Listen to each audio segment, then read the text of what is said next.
Continuing on from that last video, you can see just how crushed up I made these herbs, and you can also smell the strong aroma coming off of them. That's how you know you've got a good release and that your herbs haven't been crushed before and stuff like that. If you smash up your herbs and you don't smell anything, sometimes some herbs just don't have a smell, but usually that's a sign your herbs are either too old, they've been like dried out too much and they've lost their like oils, or you've just got like weak herbs, which sometimes it just happens. So it's really something you got to consider, especially if you're growing your own stuff, is that if you're not getting that aroma, something's usually wrong. But you can try to make the tea anyway, but I would look for something that's a little aromatic, especially when you're doing like lavender. Lavender should smell really strong. I'm standing maybe a foot back from this. I still smell it full force. So that's another thing you need to consider is the strength of your herbs and whether you're grinding them enough. Another thing to keep in mind, I just put those herbs that I ground in this paper bag. I know they won't come out, especially after I pull this drawstring. If you're using something mesh, I know you make some of these that you can put in your teacups, and then this is also for your Keurig. You can do the same thing with the Keurig or with those mesh cups. You just gotta not grind your herbs as much. It usually makes a bit of a weaker tea, which if you're okay with that, that's totally fine. But you just got to keep in mind that these like little tiny like mesh holes are not as good as the paper. So you want to make sure you're not making as much of a powder as I did. But I've got my powder in here, and then I'll close this up like so. And then all you do is you put it in your cup. You can leave the string out so you can pull it out, or you can leave the string in, either way. And then you fill this with hot water. You let it sit for 5 to 6 minutes, longer or shorter, depending on if you like really strong tea or if you like a lighter tea. And then you're all done. Now, on to the second tea. We won't be using the mortar and pestle for this. Instead, you'll need this ceramic type bowl, or you can also do it in a regular bowl. You can use your bamboo spoon, or just a regular spoon, and this bamboo whisk, or a regular whisk. And the last thing you'll need is some matcha. Matcha has a variety of health benefits. Some of them are listed here. They're high in antioxidants, just like regular tea.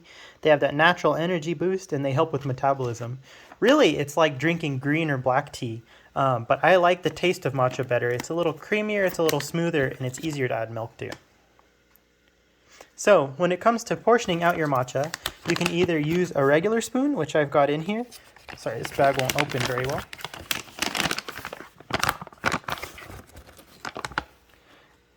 You can either use just a normal plastic spoon, or I will also demonstrate, if I can get this bag to stay open, this bamboo scoop here.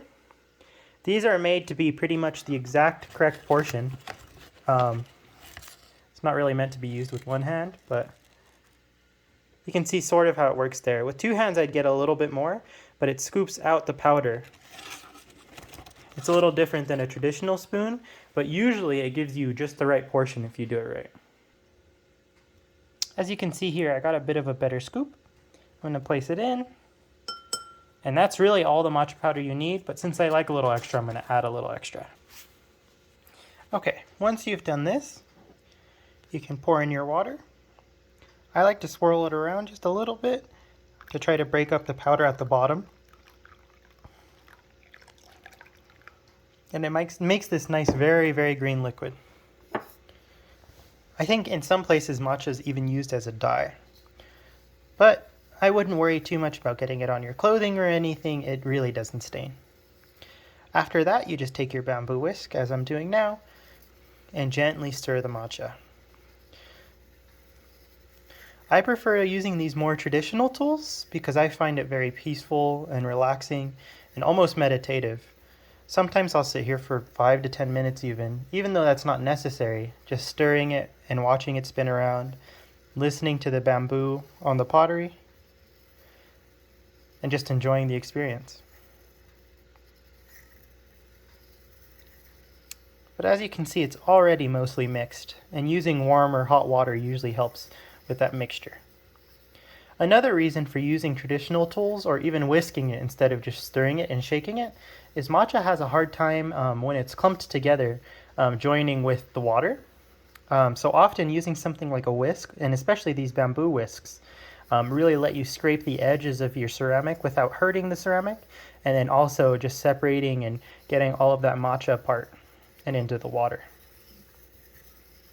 These kits are only like $5 to $10 on Amazon if you don't get one of the really nice traditional ones. And some of even, I think this one was 20 to 25. And then the matcha powder you can find cheaper at Costco. A big bag like that has lasted me, I think, nearly 2 years because I'm the only one who drinks it.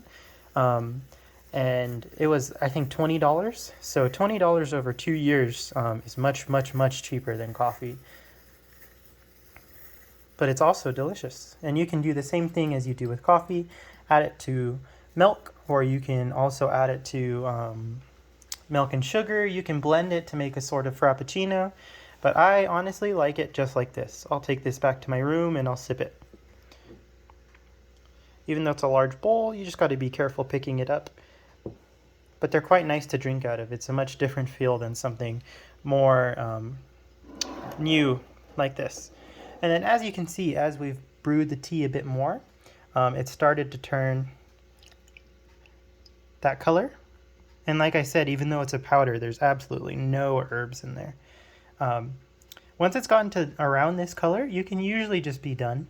And you can start drinking the tea from here on out. But I like it a little darker, so I'll add the tea bag back in. These are both of my go-to drinks. I like the matcha a lot. It really helps clear me out, and it helps give me that energy boost when I'm not wanting to drink coffee, or I don't want the side effects of something like an energy drink, because really they make my heart pound, and it feels a lot less natural, while the matcha is kind of a slow, controlled release that I can enjoy throughout the day instead of just that big peak of energy. And then in addition, herbal teas are great for illness. They're great for arthritis if you use something like turmeric. They're great for helping with your memory if you're willing to drink some rosemary tea, even though it doesn't taste very good. And then that's when I would recommend using some of my strategies, like getting a more flavorful, sweet type of tea, like this orange picote. And then you can mix that with any herb that you want to experience the effects of, and make that tea more pleasant to drink. So I hope you enjoyed this video, and I hope you learned something as well, and also can take away just how great these drinks can be for relatively cheap.